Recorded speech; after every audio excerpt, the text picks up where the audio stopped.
Flashback to this time last year. Sean Monahan, Evgeny Dadonov, Joel Edmondson, Jonathan Drouin. Today we're going to ask the question, can Kent Hughes improve on last year's trade deadline performance?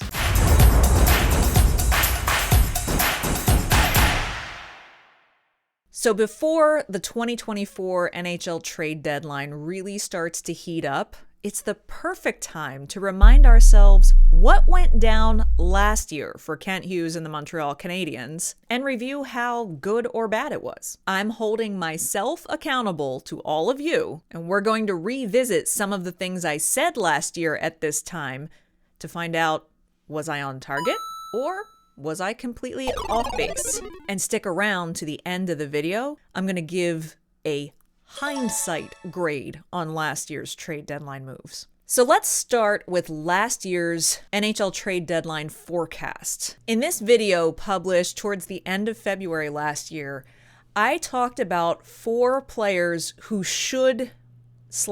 could be traded at the deadline by Kent Hughes. Sean Monahan, Evgeny Dadonov, Joel Edmondson, and Jonathan Drouin. Well, the long and short of it is we know that of those 4, only one of those players got moved, and that was Dadonov. And here's what I said at the time about Dadonov's potential to get traded. Any of the insiders in the NHL who are talking about the trade market for Montreal, Dadonov does seem to be the name that people are calling about. So if there is a possibility to move someone, Dadonov, I think probably has the best shot.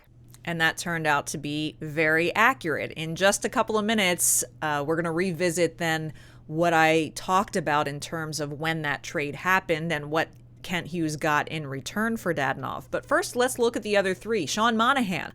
If you remember, Sean Monahan was at the point in rehabbing from his injury where he had a setback while he was rehabbing.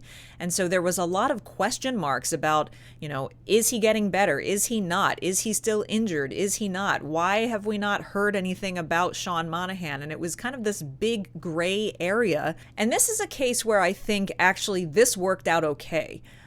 Sean Monahan, had he been healthy, could have had a decent return for the Canadiens last year, but the fact that it didn't work out that way, and he had such a strong start to the season for Montreal this year, it ended up working out better for Kent Hughes that Sean Monahan just got traded a few weeks ago on February 2nd, because he ended up getting a pretty decent return, including a first-round draft pick in exchange for Sean Monahan. Now, Joel Edmondson is definitely a guy who really should have moved at the trade deadline last year. Edmondson didn't get traded until July 1st. And all Kent Hughes managed to get for Edmondson on July 1st were 2 draft picks. One of them, okay, a 3rd rounder in this year's draft, in the 2024 draft, but then a 7th rounder in 2027? But the key part, too, is that Kent Hughes retained 50% of Joel Edmondson's salary, retained $1.75 million of Edmondson's salary just to ship him off to Washington last summer. Then there's Jonathan Drouin. Let's go back again to that forecast video, and here's what I said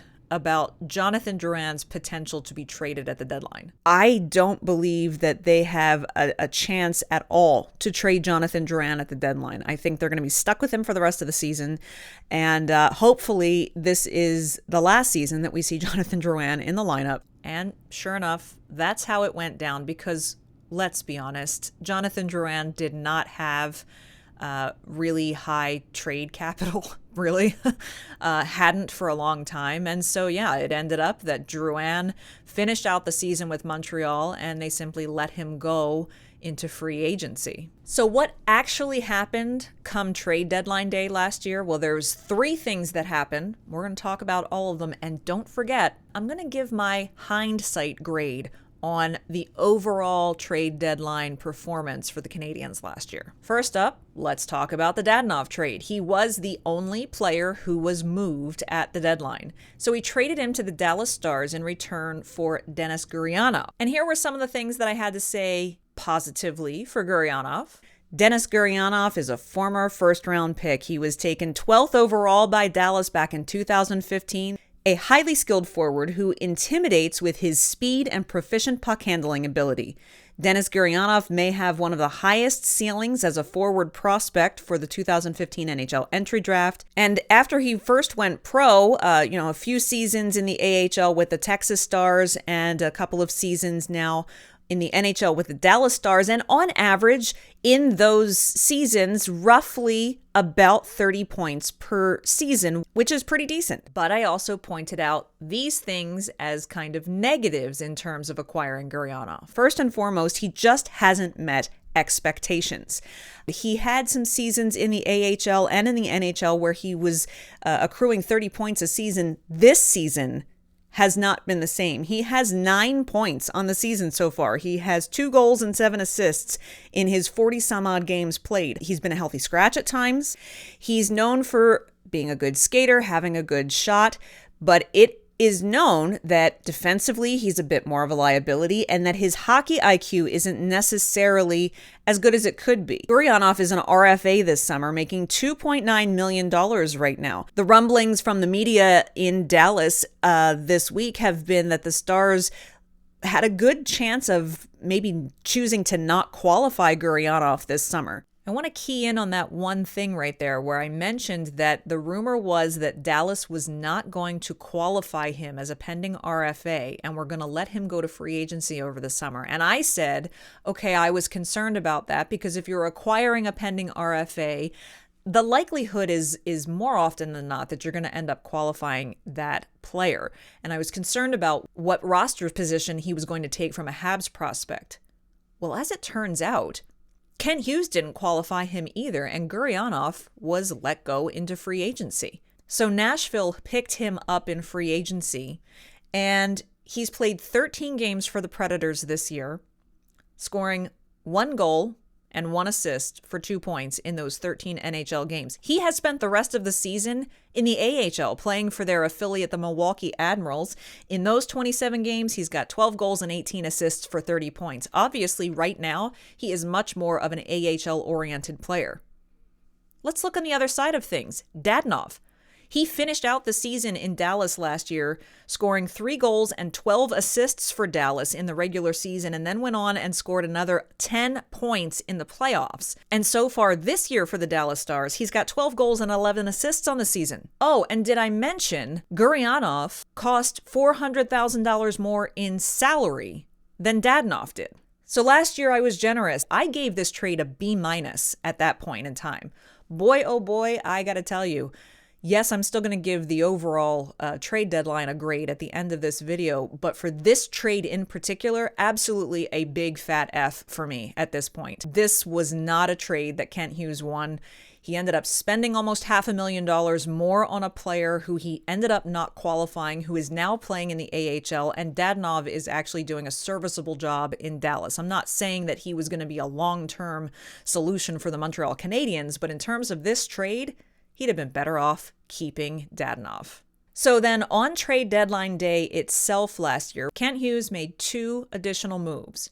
One of them was an AHL trade, trading Nate Schnarr for Frederic Allard. You remember that? Nate Schnarr was one of those guys who never really got his footing in Laval, unfortunately. Great team guy, great in the room, great personality, but just in terms of the on-ice product, just never really found his footing with the Rocket. This season, he's playing for Pelican in the Liga, and in those 42 games that he's played, he's actually done decently. He's had 12 goals and 30 assists for 42 points playing in the Finnish Liga so far this year. Where is Frederic Allard? Well, Frederic Allard was let go in the summer.